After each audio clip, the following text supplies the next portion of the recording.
Você vai ouvir o capítulo 7 do livro terceiro de O Livro dos Espíritos, de Allan Kardec, da Lei da Sociedade. Necessidade da vida social. 766. A vida social está em a natureza?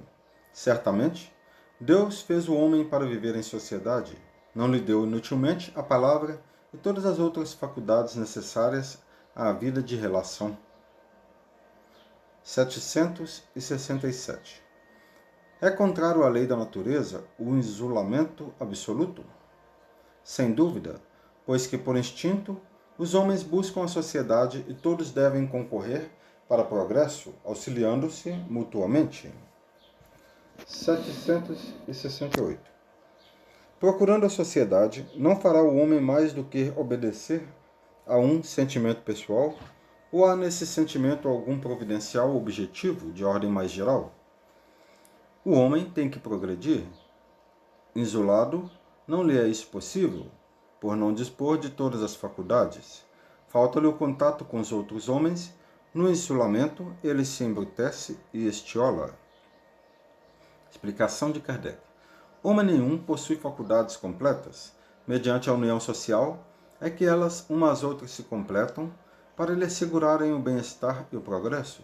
Por isso é que, precisando uns dos outros, os homens foram feitos para viver em sociedade e não insulados. Vida de insulamento. Voto de silêncio.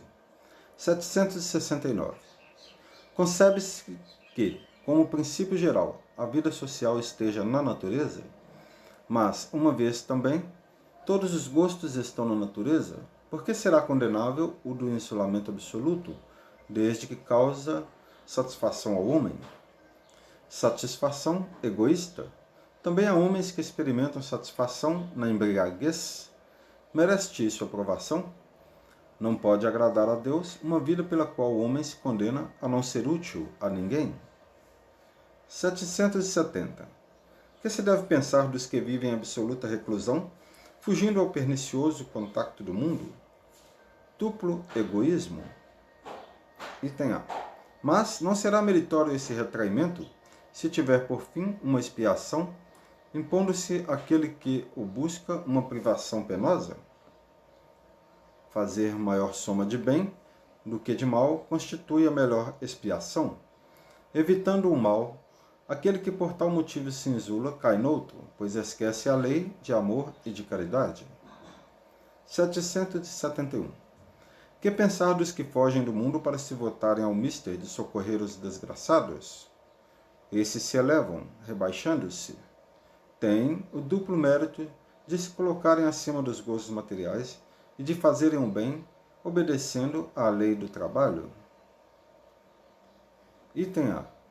E dos que buscam no retiro a tranquilidade que certos trabalhos reclamam?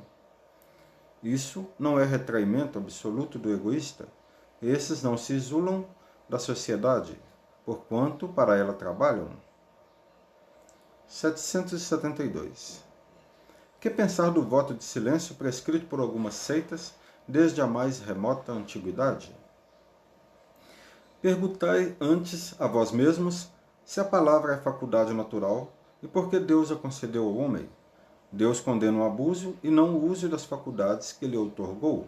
Entretanto, o silêncio é útil, pois no silêncio não pões em prática o recolhimento. Teu espírito se torna mais livre e pode entrar em comunicação conosco. Mas o voto de silêncio é uma tolice. Sem dúvida, obedecem à boa intenção os que consideram essas privações como atos de virtude. Enganam-se, no entanto, porque não compreendem suficientemente as verdadeiras leis de Deus. Explicação de Kardec. O voto de silêncio absoluto, do mesmo modo que o voto de insulamento, priva o homem das relações sociais que lhe podem facultar ocasiões de fazer o bem e de cumprir a lei do progresso. Laços de família. 773. Por que é que, entre os animais, os pais e os filhos deixam de reconhecer-se, desde que estes não mais precisam de cuidados? Os animais vivem em vida material e não vida moral. A ternura da mãe pelos filhos tem por princípio o instinto de conservação dos seres que ela deu à luz. Logo que esses seres podem cuidar de si mesmos, está ela com a sua tarefa concluída. Nada mais lhe exige a natureza. Por isso é que os abandona, a fim de se ocupar com os recém-vindos.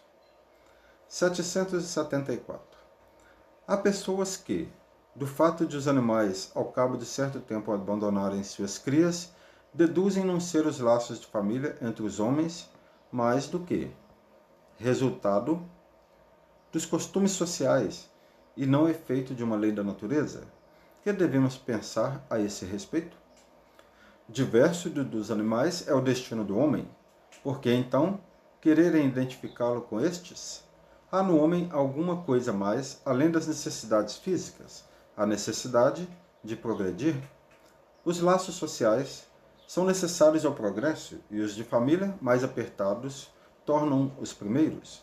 Eis porque os segundos constituem uma lei da natureza.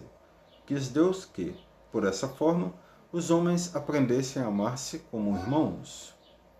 775. Qual seria para a sociedade o resultado do relaxamento dos laços de família? Uma recrudescência do egoísmo?